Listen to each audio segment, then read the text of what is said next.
We just finished reading the short story Priscilla and the Wimps, and now it's time to write a story using specific examples from the text in order to support our thesis statement.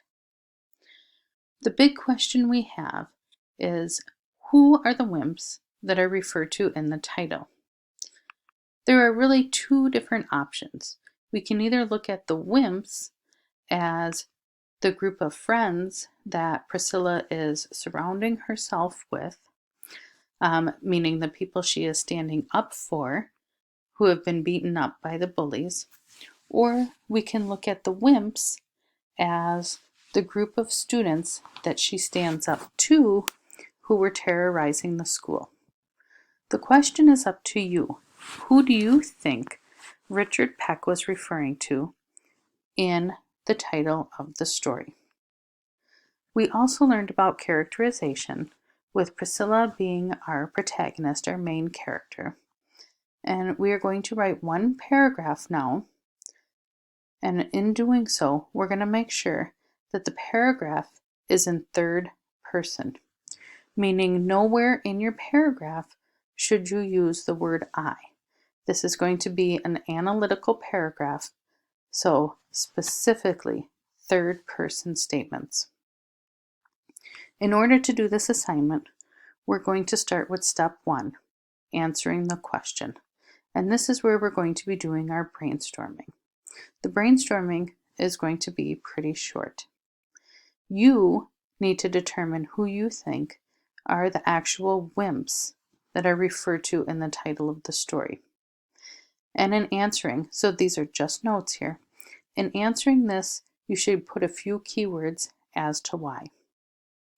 We're going to move down the graphic organizer now, where you'll see that we're in standard paragraph form, as we have been doing this entire trimester. So your topic sentence should be very specific, one short complete sentence.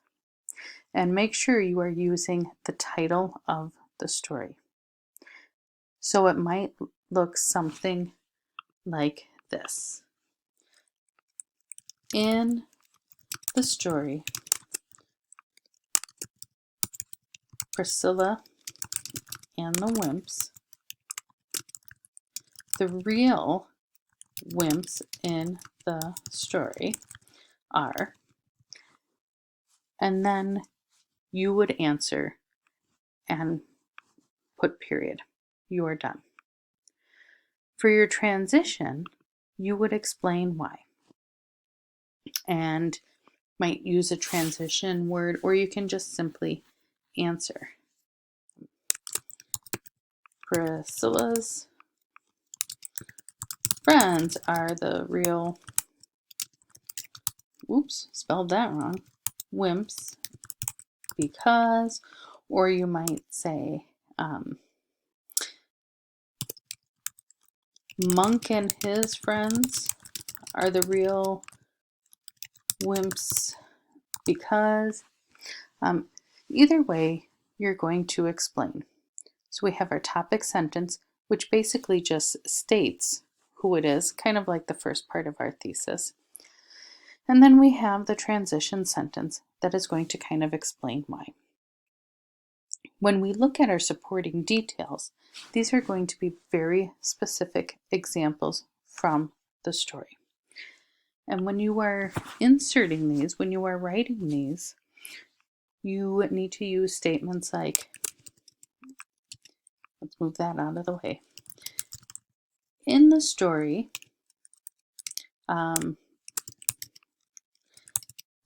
this happens, and you might tell what Priscilla did, or what, how the wimps cowered, or how Monk was turned into a wimp. But you're going to be giving at least 3 examples from the story.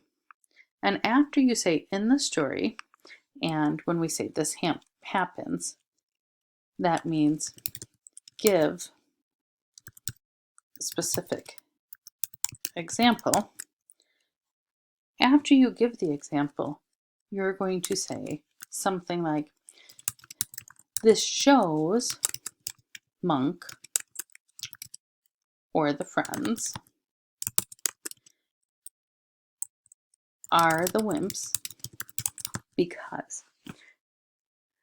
So very specifically in this area, you are giving examples and then you are explaining those examples. When we get down to the concluding sentence, remember that you are reminding the reader as to who the wimps are and why. So this is going to be a combination of the first two sentences. So this shows why the wimps in Richard Peck's story are the real wimps. Now that you have that graphic organizer down and we go through, remember you're using the title and you're answering here. You're telling why, you're giving the details, you're closing your paragraph. Then here you are going to write the final draft of your paragraph. Please make sure that you are in 12-point font,